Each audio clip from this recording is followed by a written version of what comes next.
All right, and the last thing we're going to talk about today is the vocal abuse and misuse and how to maintain vocal health.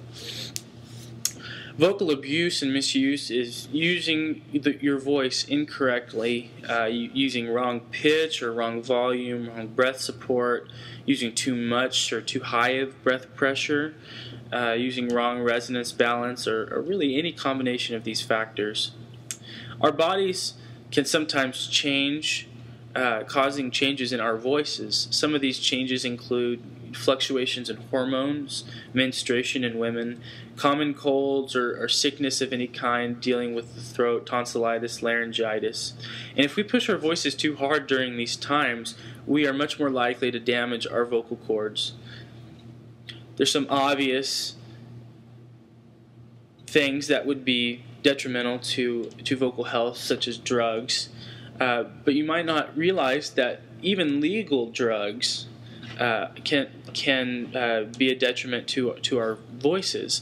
Mucinex, for example, takes all of the mucus, good and bad, and gets rid of it. And with while you're taking Mucinex, you should really drink a lot more water and try to keep your voice as lubricated as possible. Alcohol, antihistamines, and caffeine can really dry out our vocal cords. So if you have to drink any of those or take any antihistamines, again, drink a lot of water, keep your voice hydrated and lubricated. One of the things that I think is easiest, I should say, to happen is for prolonged singing to happen, and this can happen during musical practice or an opera practice, or maybe if a student has many voice classes during the day and they are singing for such a long time. This can actually be a detriment to your vocal health.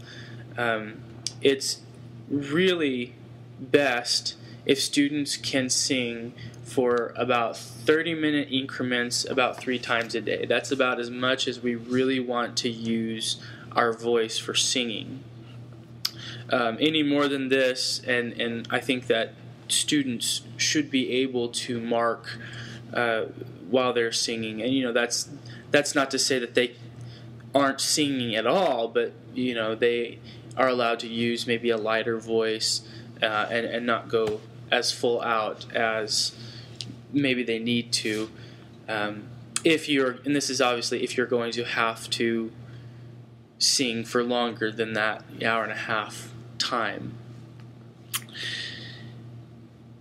Okay, so some of the signs of vocal nodules are a breathy middle register, cracking when approaching the head register, a reduction in the amount of phonatory time possible, so how long you can hold notes, reduction in intensity and range, and hoarseness. Now, we've spent a lot of time talking about how scary vocal nodes can be and what can cause them, but I want to tell you the good news is that when teachers and singers catch vocal nodules early on, they can be treated fairly easy with just vocal therapy, or maybe even just a change in your singing literature. And I want to let everyone know, if you are experiencing these symptoms and you have been for an extended period of time, please consult with your voice teacher and maybe even visit your resident laryngologist in your town. Get yourself checked out because having these vocal nodules can really hinder what you can do as an artist. So if there's one thing that I'm gonna leave with you, drink lots of water, keep your voice hydrated. Avoid things that can harm your voice, like drugs and alcohol, smoking. Don't scream. I know that I'm terrible with this. When I go to a football game, I like to scream and shout and have a good time. but just avoid screaming in general. Be kind to your voice, and don't use your voice more than you can. You are the only person who knows your voice as well as you do. Okay, so when you feel your voice starting to get tired, trust your voice. Okay, your larynx, your vocal cords, they know what's going on. So if you start to feel exhausted from singing, or vocal exhaustion from speaking, or maybe you have gone to the football game and have screamed the whole time, take it easy the next day. Don't overuse your voice.